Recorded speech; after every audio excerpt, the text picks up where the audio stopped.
Carmiña, Bonitiño e Clink marcharon de vacacións a mediados do mes de xullo na súa autocaravana. Que ilusión!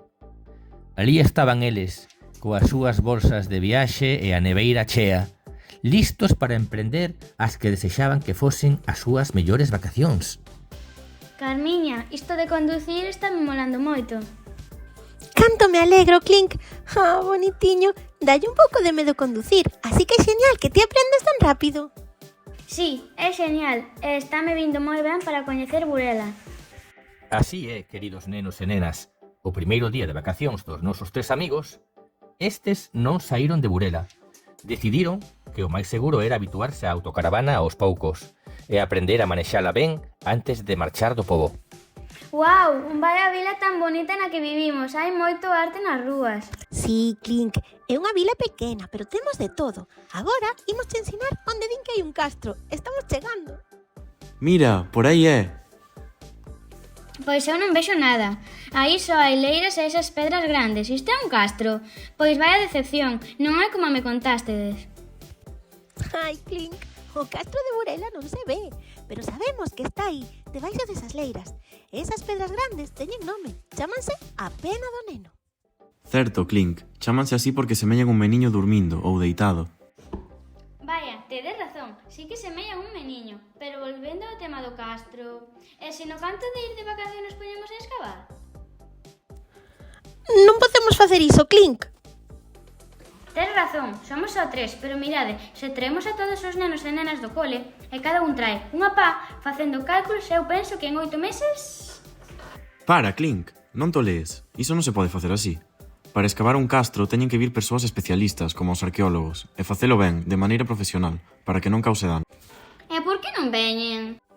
Pois é moi boa pregunta, Clink. Verás, ás veces, para poder escavar nun terreo, precísanse moitos anos previos de estudo do mesmo, facer análises, conseguir permisos, etc. Verás, é todo un proceso moi longo. Sabes que? Temos que guardar esta pregunta para cando nos atopemos cun especialista. Anotado, Carmiña. Preguntar por que non se escava un castro e anotado tamén como se fai para escavalo. Imos seguir, Clink. Mira, por esta estrada chegamos á praia da Marosa. Logo temos un pouco máis de costa e remata o concello. Os tres amigos, contentos e ilusionados, percorreron na súa autocaravana a costa de Burela, ata a praia da Marosa. Despois, ensináronlle a Clink o barrio de Vilar, a Vila do Medio, e dali subiron ao Monte Castelo. Mira, Clink, todo isto que ves aí abaixo é Burela. Uau! Sí, a min tamén me segue a impresionar. E iso que Carmiña xa me trouxe outras veces. Durante a tarde, percorreron as rúas de Burela, e Clink riu moito cos recordos que Carmiña e Bonitiño compartían con el.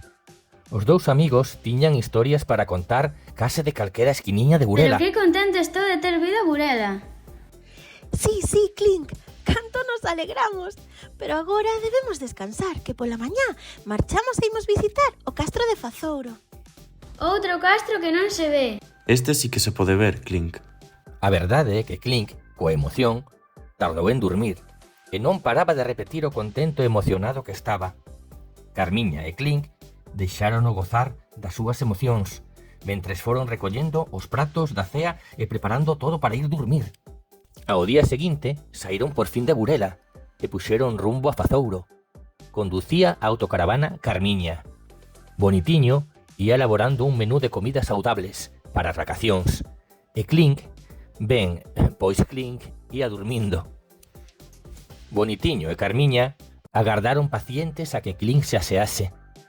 Andaba medio dormido e custáballe vestirse e prepararse.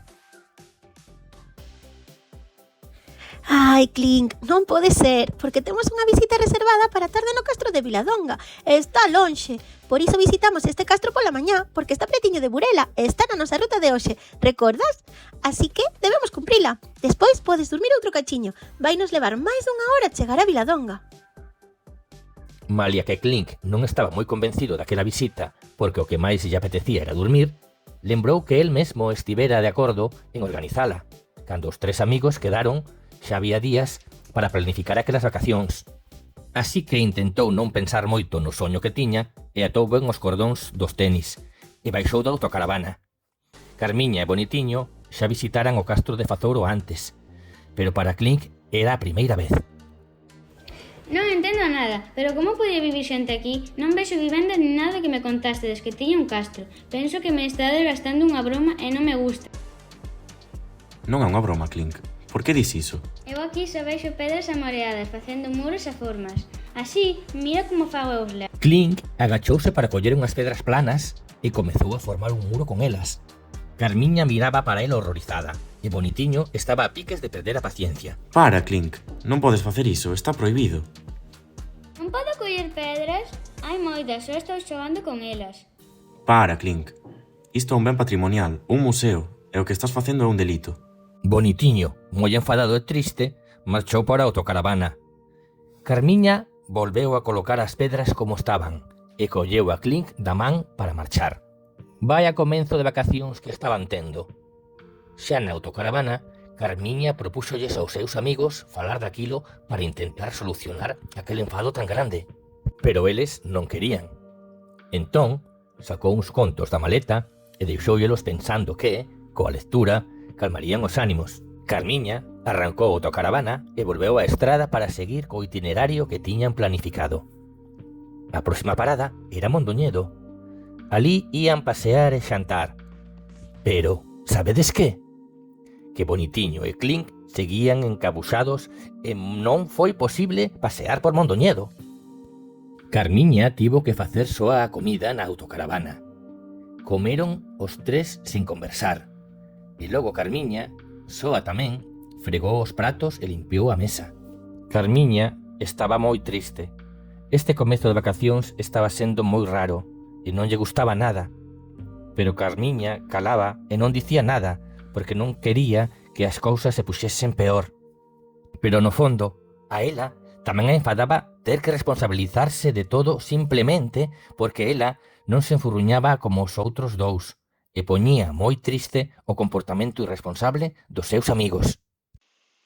E ti, como resolverías isto?